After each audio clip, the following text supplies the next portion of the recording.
So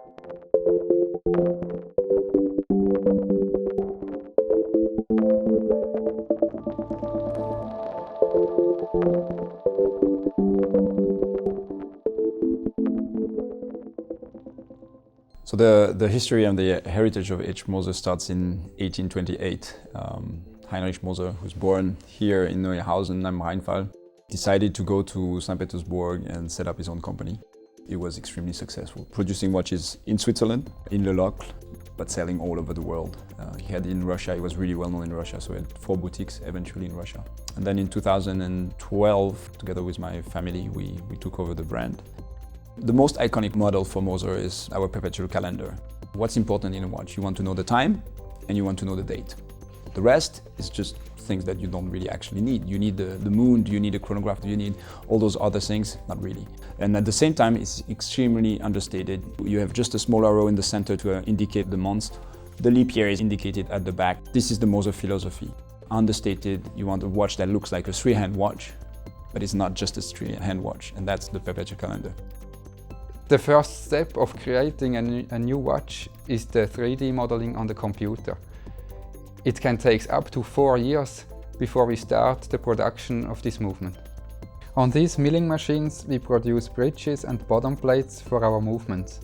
The bottom plate is the biggest piece of a movement and is the basic piece where all the other pieces are fixed on.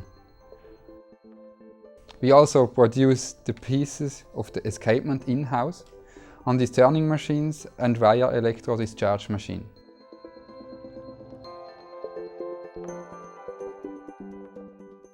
Assembling movements is not just like assembling Lego.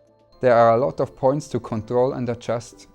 There are, for example, distances of fractions of millimeters between several pieces, and the watchmaker have to adjust them that no piece can touch another one. So to assemble one movement with a Perpetual calendar, it needs up to 40 hours.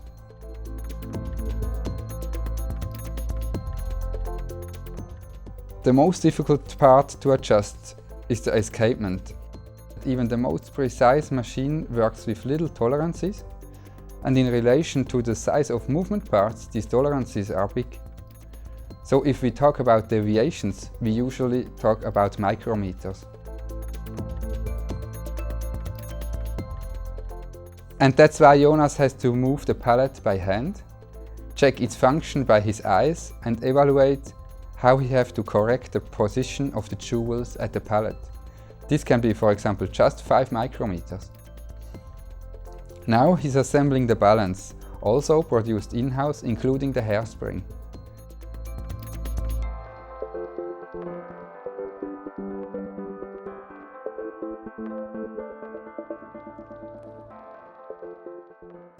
Next, the dial and the hands are set, and the movement is assembled into the case.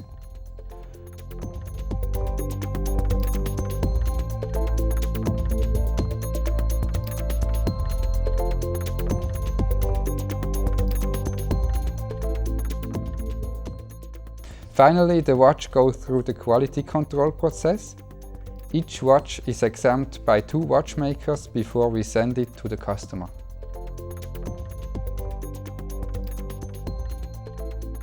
In my opinion, this Perpetual calendar is the user-friendliest in the market. Our Perpetual calendar you can adjust forward and backward at any time. There's no possibility to damage it through faulty operation. So the question was always, what differentiates Moser from those brands? And I think the chance that we have is that we're free, we're independent, and we can do whatever we want. And for the last 3 years, we really worked on trying to make this brand, yes, very traditional pocket watch movements, but sexy at the same time. Being the colors of the dial, being the materials we use, being the way we communicate, I think it's very different from the other traditional brand. And it's really important for me to be able to play in those both fields, combining very traditional with very sexy. The inspiration that we take can be everywhere, rather than being stuck into trying to recreate things that have been produced for the last 200 years. I think there's a lot of freedom out there, and we have the chance to be small and independent, and therefore we can play with that.